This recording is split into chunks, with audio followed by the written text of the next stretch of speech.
贱人，今天谁他妈都别活！苏乔想也没想就冲过去将苏倩护住，他挨一刀应该问题不大。然而刀刺进身体的疼痛并没有传过来，他感受到了暖意。沈先生，他在保护他。苏乔的瞳孔微紧，这男人是疯了吗？你快松开！倒是出息了，敢这么跟他说话。沈修锦移开视线，掌心一松，刀也顺势掉到了地上。沈，他话都没有说完，被先冲上来的唐毅一脚踹翻，当场就吐了血。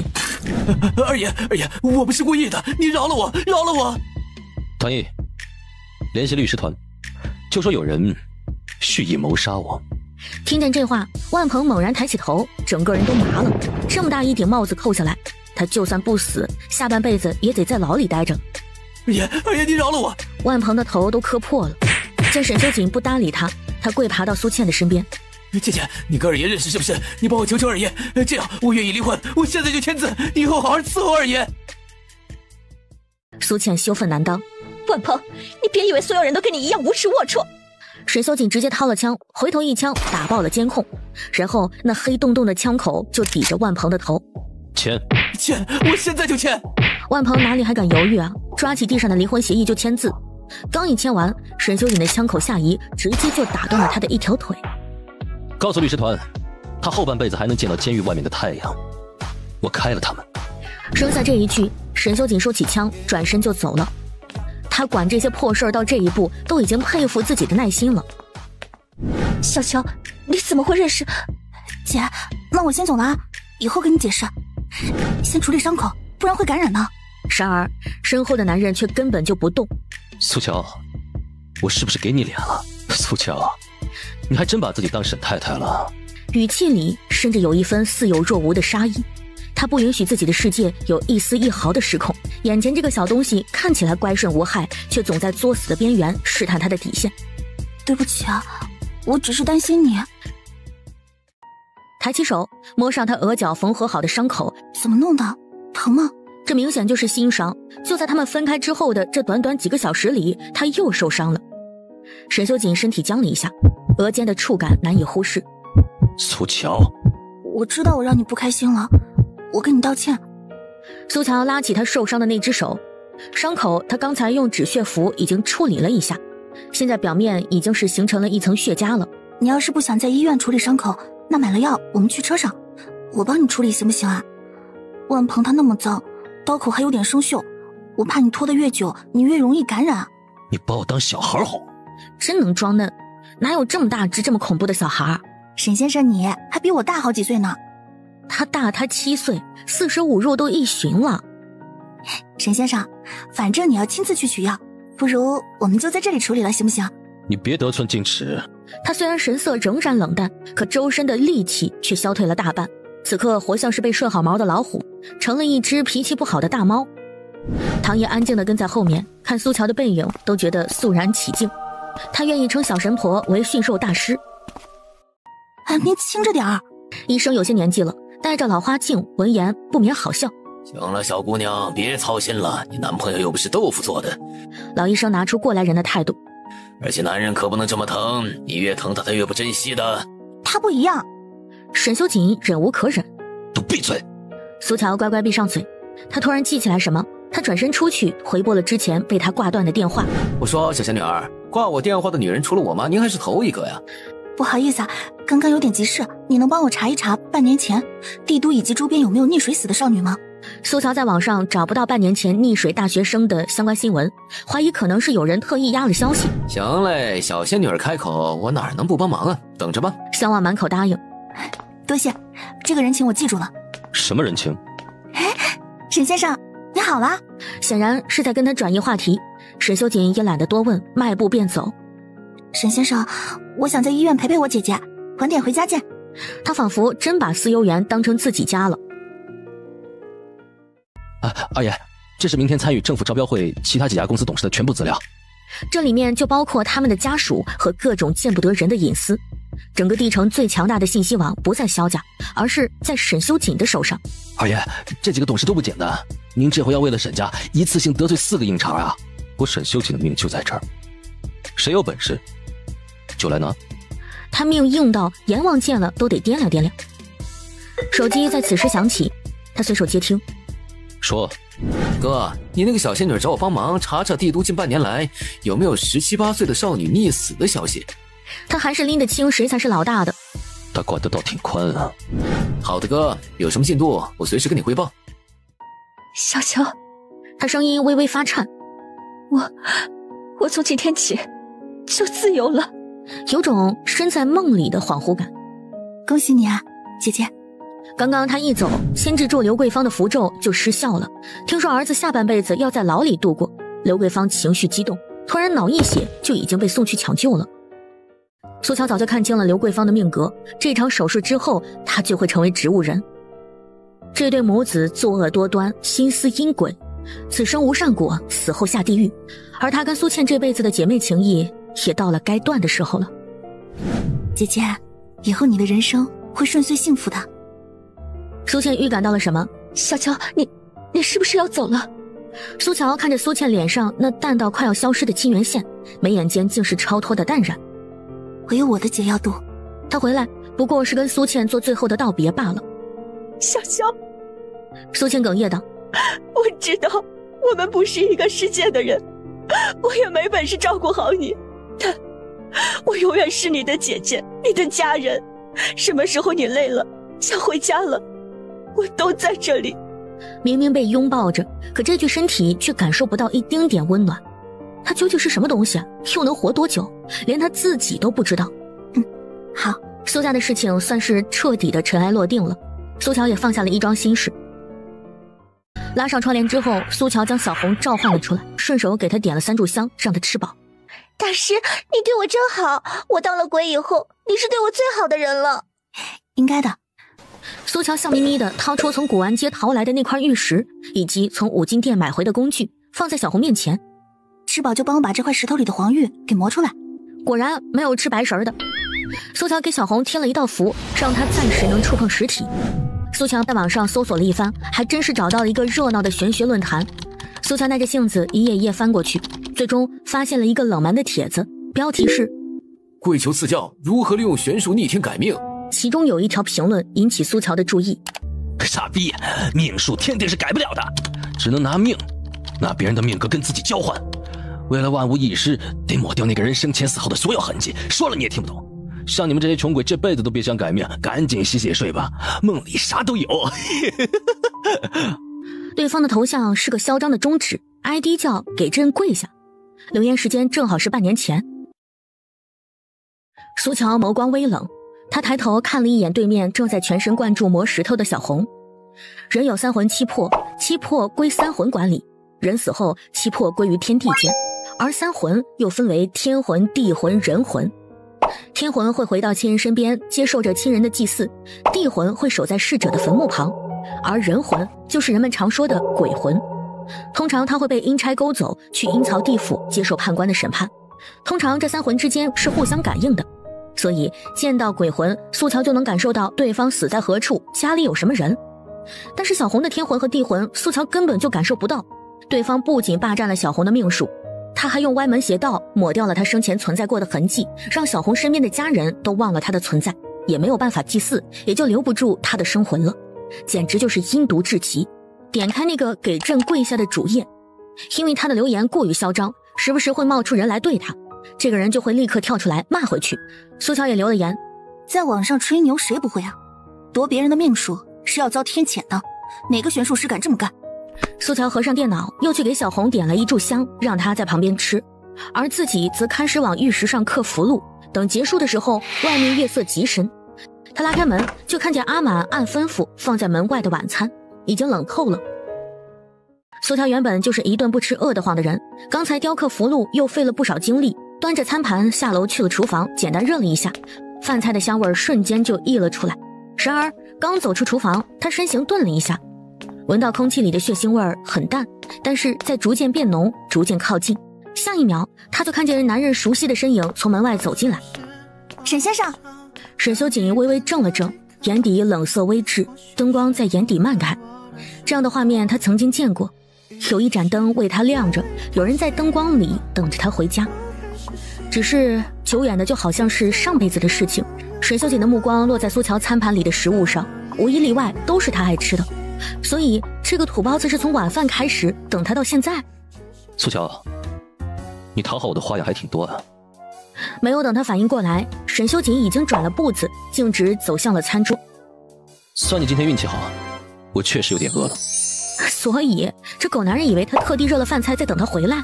大哥，你能要点脸吗？苏乔轻轻吸了口气，挤出一个干巴巴的笑容。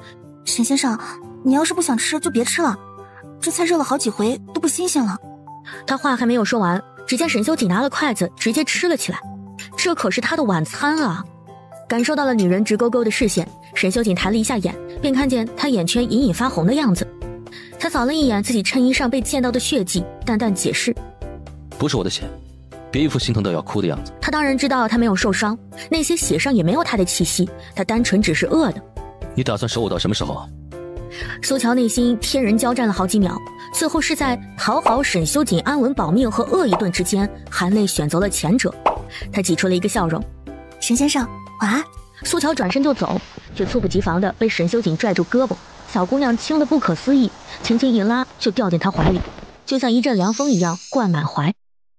苏乔几乎是本能的，他伸手搂住了沈秀锦的腰，颈部贪婪攫取着那丝丝缕缕的暖意。他是他的瘾，苏乔早就已经接受这点了。就这么喜欢我呀？你跟我的命一样重要。又是这种肉麻老套的话，可偏偏他能说的那么认真。你知道我这双手今晚沾了几个人的血，挖了几双眼睛吗？这狗男人又开始发神经了。苏乔此刻脑子里冒出来的是师傅的经典语录：男人嘛，很简单的，你就行了。我不知道，也不想知道。我管不了别人，我只在乎你。而且我相信，无论你做什么，一定有你的理由。沈先生，我永远站在你这边，只要你能够平安幸福就好。苏乔说的自己的鸡皮疙瘩都快起来了，但是他清清楚楚的看见沈秀锦脸上的表情呆滞了。然而下一秒，男人就突然变了脸色，猛地将他从怀里掀开。滚！以后少在我面前说这些废话。这个阴晴不定的狗男人，苏乔一副委屈的模样，转身就回了房间。大师，我去帮你吓唬吓唬那个欺负你的坏男人。算了，你别惹他了。我忍一时风平浪静，忍一年扬眉吐气。第二天，苏乔是被电脑弹出的消息提示音给震醒的。他爬起来一看，顿时就精神了。苏乔的 ID 也起了嚣张，叫见我先磕头，果然被他给刺激到了。你懂个屁呀！虎通玄门术士当然没那个本事，但老子有的是钱，找的也是最牛逼的，你这辈子都见不到的大人物。哼，酸鸡少在我这儿跳脚。有钱无脑，正好。哼，真能吹，你也就只能在网上叫唤了。操你他妈哪儿的？有本事现实里碰一碰，把生辰八字头发指甲给我，你看老子能不能找人弄你就完了。苏乔眸光森冷锋利，要是真能找出那玄门败类，他也算是替门派清理门户了。行啊，我还怕你吗？我就在帝都，别说我欺负你，你定见面的时间地点，到时候谁不来谁孙子。行，你小子有种，明天中午正好回帝城参加个寿宴，等着明天晚上就收拾你。哎呦，我好怕哦。苏乔又补了一个嘲讽的表情包，对方被气得跳脚，立马私信了时间和地点，约在明天晚上9点，给的地址是一座墓园附近。看来对方是真打算教训他了。苏小姐，你醒了吗？醒了，什么事啊？苏小姐，你快下来选衣服吧。苏乔不明所以下了楼，被客厅里的华丽阵仗晃了一下眼。宝贝孙媳妇儿，明天你要跟阿锦一块儿回老宅去，给他伯父祝寿，算是你头回进沈家见家长，可得好好打扮一番。那你看，这都是各大奢侈品牌最新款的成衣，我让模特穿上，一件件试给你看，喜欢哪件我们都留下来，反正奶奶我别的没有，钱多的是。苏乔感受到了，他的确没有什么衣服。苏乔就陪着老太太坐在沙发上，一边吃东西一边赏心悦目地看服装秀。这有钱人的生活果然是朴实无华。大师，这件蓝色的好看，那条白裙子也好看，你留下嘛。苏乔有些无语。小乔，有看上的吧？老太太在旁边殷切地问他意见，苏乔不想让老太太失望，便按照小红所说的，随手指了几件。就在这时，一通电话钻了进来。奶奶，我去接个电话。查到了吗？他低声问，同时抬眼看向客厅。小红的鬼魂就穿梭在那些漂亮的衣服之间，那张惨白的鬼脸上露出单纯又欣喜的笑容。还没查到，不过我倒是碰到了一件怪事儿，不知道跟你要找的那个溺死的小姑娘有没有联系？你说。声望本来不信鬼神这一套，也只把苏乔当成神棍。但今天他哥萧思衍回来了，他无意中听见了萧思衍和助理的对话，这怕是碰到真的大师了。家里佣人昨天打扫的时候，不小心把我以前玩摄影的相册打翻了。他整理的时候发现有张照片很诡异。此刻，那张诡异的照片就在萧望的手里。萧望咽了一下口水，他看着照片上那5个身穿校服的人影，只觉得瘆得慌。小仙女儿，有5个学生没有脸了。地城有个地兰中学，是最顶级的贵族学校，能上地兰高中的基本上都是各种二代。萧望和他哥萧思衍都是在那儿毕业的。3年前，地兰高中董事会考虑到社会的综合评价，决定设立一个助学项目，专门挑选成绩优异但是家庭普通的学生，让他们免费进入到地兰高中就读。萧思衍作为荣誉校友，在3年前的新生开学典礼上被邀请去做演讲。萧望那个时候迷上了摄影，他就在台下拍了好几张，还将其中一张最满意的洗出来留下了。可现在那照片上5个学生的脸都扭曲成一团，格外诡异。原来不是1个，是5个。我找专门的摄影师问过了，也看不出是什么毛病。最离谱的是，学校里居然没有这5个人的档案信息，就连校方的人和他们同届的学生都说不记得这5个人了。萧望越说越觉得后背发凉。他妈的，要不是还有这张照片当证据，我都要以为我出毛病了。如果你没有发现这张照片，再过2天，这张合照上他们5个人也会消失，你会像其他人一样忘记他们。萧望整个人都不好了。小仙女儿，这到底什么情况？这5个人被别人换了命，对他们下手的人还想将他们生前的所有信息都抹去，甚至死后都不打算让他们投胎转世。啥？5个被他彻底遗忘的人又怎么能算神呢？对方不只用这种手段逃脱法律制裁，还用那种阴毒的邪术，让他们5个死后成为孤魂野鬼，无法去阎罗殿里申冤。生前死后生生世世，这5个被换掉命的普通人都注定报不了仇。苏乔心头窜起了一股怒火。小望，你帮我整理一下地兰中学3年前那届学生们的资料。说到这儿，他忽然意识到自己遗漏的信息。奶奶，明天参加沈长宗寿宴的宾客有哪些人呢？他记得那个叫给朕跪下的蠢货说过，他明天正好回帝城参加一个寿宴。既然对方有钱有势，地位也不低，他参加的很有可能就是沈长宗的寿宴。怎么了，小乔？怎么突然问这个？宾客除了家里的亲戚，自然就是他生意上有来往的那些人了。没事，我想知道要见哪些人，好多做一点准备。别担心，明天你跟着阿锦一块儿去，整个帝城谁不知道阿锦她不好惹又护短，没人敢欺负你的。苏乔却想起沈修锦额头上的伤疤，还有他浑身大大小小的伤口，看来这沈老太太压根儿不知道沈修锦在沈家究竟处在怎样的位置，更不知道沈修锦明里暗里究竟遭受过多少危险。不，应该是沈修锦不会让老太太知道这些的。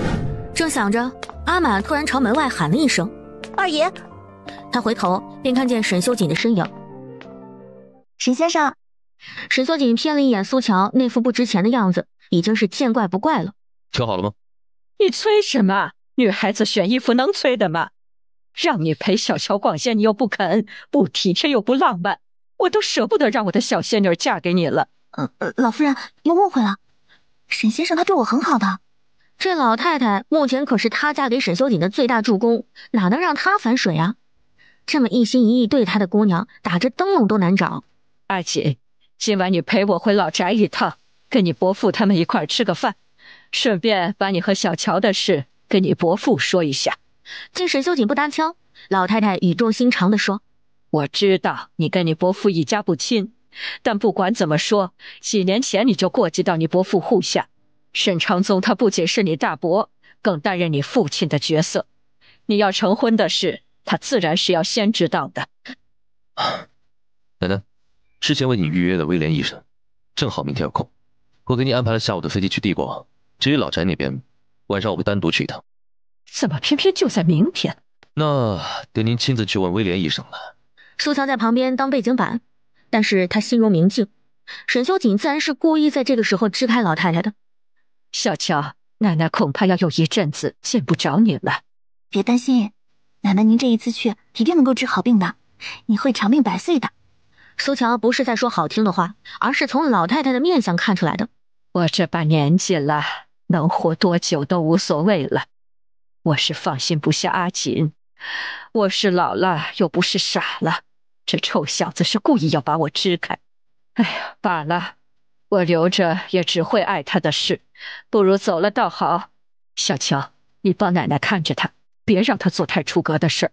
奶奶知道你一定能管住他。这老太太未免太看得起他了，她能在沈修锦身边苟1年就心满意足了，还想管他？但是见老太太满眼殷切的模样，苏乔就只能是宽慰了。奶奶您放心，无论如何我都会在沈先生身边，保证他的安全。好孩子，谢谢你。目送老太太的车离开，沈修锦也打算走人。沈先生，等一下，这个我刻了好长时间呢，你要贴身带着，能保平安呢。沈修锦余光瞥见苏乔指尖磨破的痕迹，他顿了片刻，伸手接了过来。他看着苏乔那副欲言又止的样子，还有事？沈先生，你能不能给我一份明天参加寿宴的宾客名单呢？我想找个人。他收到了沈修锦发来的文件，同时襄王那边也按照苏乔的要求发来了地兰高中3年前那届学生的全部资料。苏乔用灵石打开天眼，目光如炬地扫过去。找到了。今天是我们黄大少20岁生日，来，留几个美女下去给大少助助兴。作为主角的黄尊彦就坐在岸边的椅子上，正好一个服务员过来给他送酒。黄尊彦突然一把将人搂了起来，不顾服务员抗拒的尖叫挣扎，直接将他狠狠地丢进泳池里。这兄弟有地吧？就是长得丑了点儿。滚！让你们主管换个漂亮的来。女服务员屈辱地咬紧下唇，转身就走了。黄大少，你今天不回家，你家老爷子没意见吗？开什么玩笑！我们黄大少半年前靠近满分的成绩被世界排名前3的名校录取，黄家老爷子乐得嘴都合不拢，当时就送了他公司5%的股份当奖励。黄老爷子都放话了，只要黄大少能够保持全 A 的成绩到毕业，就能直接进公司。黄尊彦原本兴奋嚣张的面孔却阴沉了几分，他一脚把说话的人踹进泳池里。谁他妈准你瞎逼逼老子的私事啊？整个泳池都安静了下来，所有人面面相觑，不知道怎么就踩到了这位纨绔大少的雷点。黄尊彦甩脸子直接走了。等人走远，泳池里的男人才爬起来。什么东西？那天把老子惹毛了，那点破事老子全给你们捅出来。他突然后背一凉，有只冰凉的手搭在了他的肩上。男人浑身一个机灵，身体却像是被什么控制住了一样，动弹不得。徐晨光，看来你还记得那5个人。你是谁？你怎么知道我以前的名字？那件事情以后，他就已经被高人指点改名了。还有那5个人，高人说过，不出3个月就不会再有他们5个之外的人记得了。默念了一个口诀，入侵了徐晨光的大脑。小红的原名李穗穗，正是3年前地兰中学助学计划里被选中的5个寒门学生之一。当年地兰中学的助学计划本身就是一场博得社会好感的作秀，那5个家境贫寒毫无背景的学生被那些富家子弟当看猴似的戏耍捉弄，而黄尊彦就是那个团体的头头，徐晨光则是他们身边最殷勤的狗腿子。黄尊彦平时欺负人也不敢真把事情做绝，可是李穗穗他们5个人就不一样了，他们成了那群不学无术的富家子的仆人，亲眼看着这5个10几岁的孩子无故被一群同龄人霸凌侮辱，苏乔几乎出离愤怒，他捏紧了拳头。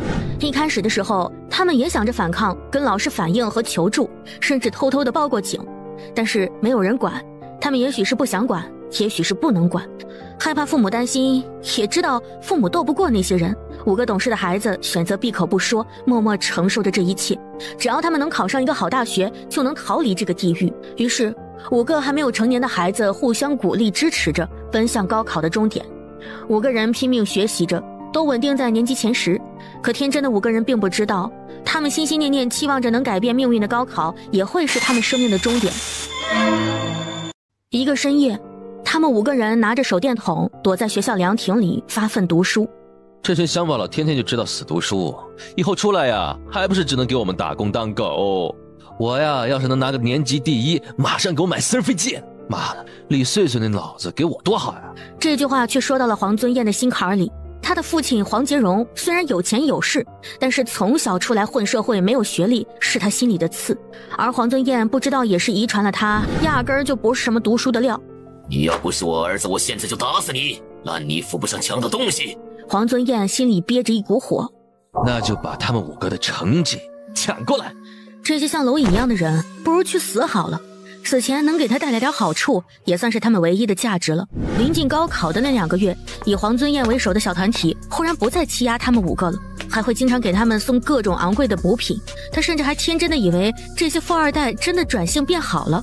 很快就到了高考，他们5个人都发挥得很好。5个人先一个接着一个丧了命，5个拼了命想要往上爬的少年，还来不及绽放，就永远停在了高3毕业那年的夏天。小红也借着苏乔的视线，看着当年发生的事情，慢慢找回了生前记忆。痛苦、剧痛、怨怒、绝望和不甘充斥着鬼体，他眼里缓缓渗出血泪。你偷了别人的命，就不怕遭报应吗？哪来的傻逼啊！报应？哼，老子就是你们这些穷逼的报应。他刚发出去，就收到了回复。见我先磕头，发来了一张照片。黄增燕点开大图，仔细一看，当时他脸色就变了。这他喵的就是他房间大门口的照片啊！对方居然能找到这儿来。你到底是什么人？这回却并没有回复。这一层只有他住，走廊外面又没有什么藏身的地方，他查了监控也没有人在外面，所以那个人到底是怎么样神不知鬼不觉地溜进来的，而且还拍了他大门的照片。姑姑，李穗穗他们5个人的事儿，您确定都处理干净了吗？替黄尊彦换命害死李穗穗他们的不是别人，正是他的亲姑姑。这外人都尊称她一声黄娘娘。黄尊彦跟黄娘娘说了刚才碰到的怪事儿。姑姑，那人到底什么来路啊？该不会跟你一样也是玄门里的人吧？黄娘娘自视甚高，且不说我的阴阳换命术极为隐秘，不可能被人发现，就算真有同道中人察觉了，为5个已经成为游魂野鬼，连亲生父母都不记得下等人，跟我和黄家作对，除非是个傻子。我在你心口刺的敕令符，足够让你百鬼不侵，他们想报仇都无门。对，我姑姑手眼通天，我还怕什么呀？黄尊彦彻底放下心来。姑姑，您上次呀说要的玉石我给您带回来了，等明天参加完沈家的寿宴，我就给你送过去。他刚放下手机，房间内门铃声猝不及防地响起。黄尊彦咽了口口水，走到门口，但是外面黑漆漆的，什么都看不清楚。突如其来的砸门声瞬间吓得黄尊彦一哆嗦，房间内的灯光却在此时齐齐地灭了，屋子里的温度也随之降低。黄尊彦2只手抱住胳膊摩挲了2下，眼里渗出了几分恐惧。难不成体耗炸了？黑暗之中响起女人凄厉可怖的声音：黄尊彦，你这个畜生，把我的命还给我！是李穗穗，他送命了！一阵寒凉刺骨的阴气掀翻沙发，黄尊彦惊恐万状地瞪大眼睛，只见一个浑身汤水、面容狰狞的恐怖鬼影朝他扑面而来。黄尊彦被吓得惨叫一声，晕死了过去。他脑子里只有一个念头：杀了他。然而李穗穗刚进黄尊彦的身，他胸口突然散发金光，一张威严肃杀的金色敕令符凭空出现，巨大的威力瞬间压制住了李穗穗的鬼魂。敕令符是极强的玄门法印，请的是神令。李穗穗只觉得魂体仿佛被烈火焚烧，痛苦凄厉地惨叫起来。苏乔透过天眼看见了总统套房里透出的金光，感应到他快要灰飞烟灭了。苏乔迅速掐诀，临兵斗者皆列阵前行，无所不破，无所不辟，收魂。一股极强的灵犀出现在黄尊彦的房间，将被敕令符打成近乎透明状的李穗穗包裹住，是敕令符中的雷火咒。苏乔目光森冷地盯着黄尊彦房间的方向，怪不得黄尊彦敢这么嚣张妄为，原来是背后有个强大的邪修在助纣为虐呀！对不起，大师，是我太冲动了。他被恨意冲昏了头脑，不顾苏乔的阻拦，结果差点把自己给搭进去。无妨，这种血海深仇放在谁身上都会想撕了那个畜生。我只是没有想到他居然有敕令符护体。那大师，我是不是报不了仇了？大师，我不怕魂飞魄散，也不怕永世不得超生，只要能让我报仇，我遭什么报应都可以。他好恨呐！